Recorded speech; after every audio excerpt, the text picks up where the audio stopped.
President Trump released the winners of the Fake News Awards yesterday, a list of 11 of the top fake news stories of 2017, which has already triggered the fake news, making them upset, which is going to cause them to just publish more fake news. It is a little bit late for a top 10 or a top 11 list of 2017. We are 3 weeks now into 2018, but the president's been very busy making America great again, and so I'd like to volunteer my services, sir, for the next Fake News Awards show, because you know that I've been keeping a close eye on them. Before I go through the list, let's take a quick look at the reaction from some of the fake news media. Bloomberg says that the Fake News Awards have a sinister subtext. They're sinister. The Washington Compost is upset that Fox News' morning show Fox and Friends is covering the Fake News Awards, saying that they are promoting it. Newsweek appears to be happy that they made the list, bragging in this tweet that they came in 8th place. The list is published by the Republican National Committee on their website, GOP.com, and it got so many visitors that the website crashed, but luckily I was able to access it. So here it is. The first award goes to the New York Times for claiming on Election Day, after President Trump won, that the economy would never recover.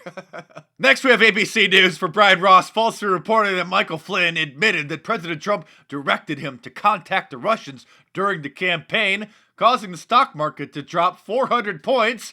And then they had to embarrassingly issue an apology and a correction, and then Brian Ross was suspended for a month. Next on the list is CNN, the Clown News Network, for falsely reporting that candidate Donald Trump and his son Donald Trump Jr. were given advanced access to the WikiLeaks documents from the hacked emails from the DNC, when in fact they were given a heads up after they were already published and everybody already knew about them.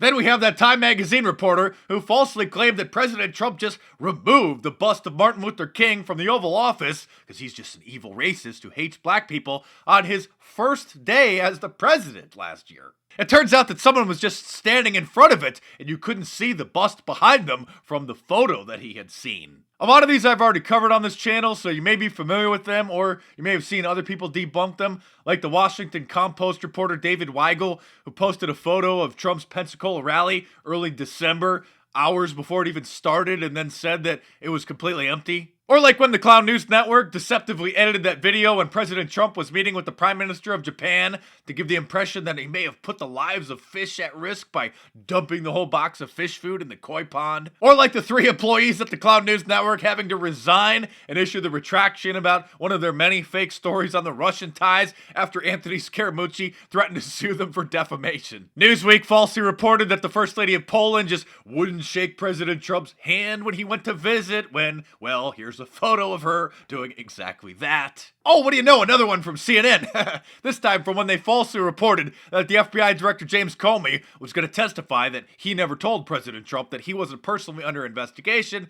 when, of course, again, that turned out to be 100% false. The New York Times falsely claiming on their front page that the Trump administration, once they assumed office, hid the Obama administration's report on climate change on the government's website. And of course, the fakest story from 2017, and who knows, this one might win again this year, is the Russia collusion conspiracy theories. And speaking of fake news, I hope you guys will pick up my new book, The True Story of Fake News, How Mainstream Media Manipulates Millions. Get it in paperback on Amazon.com or download the ebook onto your tablet or your e-reading device. It's a lot more serious and in-depth look into this whole phenomenon and who's behind it. It's something that I started long before the 2016 election when the coined term fake news sort of became popular. So I hope you guys will check it out. Your purchase helps keep this channel going, so I appreciate your support. Subscribe here if you're new. Check back every day for a new one, and I'll see you soon.